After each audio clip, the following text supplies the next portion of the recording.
Assalamualaikum warahmatullahi wabarakatuh. Baik, pada kesempatan kali ini saya ingin mempresentasikan sebuah UMKM yang kami ambil merupakan bidang usaha yang bergerak di bidang makanan. Sebelum saya mengawali presentasi kali ini, saya ingin memperkenalkan nama-nama kelompok saya. Yang pertama ada Ferry, saya sendiri. Yang kedua ada Egi Aprian Amra. Yang ketiga ada Agnes Paramita. Bubur pedas ini merupakan bidang usaha yang bergerak di bidang makanan, seperti yang kita lihat ini. Warung bubur pedas ini adalah salah satu kuliner bubur pedas yang populer di bidang Pontianak dan banyak dikunjungi oleh wisatawan lokal hingga asing. Orang Pontianak asli pasti udah tidak asing lagi sama makanan yang satu ini. Bubur pedas atau yang kadang juga ditulis bubur padas ini merupakan salah satu makanan khas suku Melayu Sambas di Kalimantan Barat. Uniknya, meskipun namanya bubur pedas, tapi rasanya sama sekali tidak pedas. Kecuali kalau kalian tambahkan sambal, lah kok bisa dikasih nama pedas.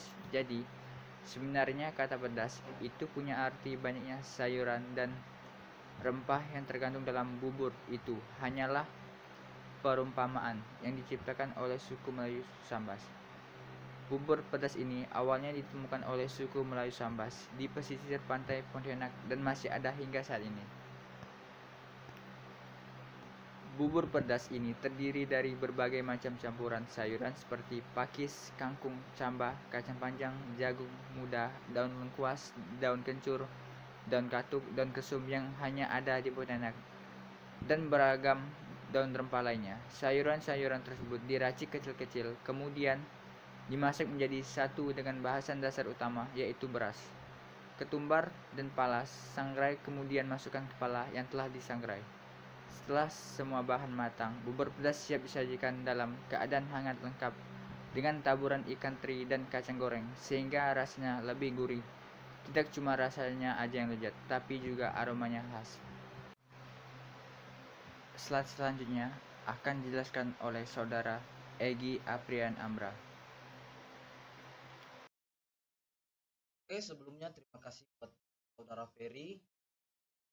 Di sini bisa kita lihat gambar mana warung bubur pedas Pangah ini sedang melayani konsumen, sedang membeli bubur pedas tersebut. Bubur pedas ini terdiri dari berbagai macam campuran sayuran seperti pakis, kangkung, cambah, kacang panjang, jagung muda, daun lengkuas, daun kencur, daun katuk, daun kesum yang hanya ada di Pontianak, dan beragam daun rempah lainnya. Sayuran-sayuran tersebut diracik kecil-kecil dan dimasak menjadi satu dengan bahasan dasar utama, yaitu beras, tumbar, dan pala sangrai. Kemudian masukkan kelapa yang telah disangrai. Setelah semua bahan matang, bubur pedas siap disajikan dalam keadaan hangat, lengkap dengan taburan ikan teri dan kacang goreng, sehingga rasanya lebih gurih. Tidak hanya rasanya aja yang lezat, tapi juga aromanya khas. Untuk slide selanjutnya saya serahkan kepada saudari Agnes Paramita. Seporsi bubur pedas ini dibanderol dengan harga yang cukup terjangkau, yaitu kisaran 11 ribuan saja. Ini yang biasa atau yang tanpa topping. Untuk seporsi makanan khas legendaris dan rasanya emang nagih. Di Pontianak sendiri biasanya orang-orang menyantap bubur pedas ini saat jam makan siang. Untuk kebanyakan warung bubur pedas ini baru buka sekitar jam 12 siang. Beda banget ya kalau makan bubur ayam yang biasanya buat sarapan. Jadi kalau kalian main ke Pontianak, pastikan kalian mampir ke warung Pak Nga untuk cicipin kelezatan bubur pedasnya. Soalnya rugi kalau kalian tidak mampir, dan kuliner ini tidak akan kalian temuin di tempat mana aja. Baiklah, sekian penelitian UMKM kami dari kelompok 2 tentang bubur pedas Pak Nga mata kuliah e-marketing. Atas waktu dan kesempatannya kami ucapkan terima kasih.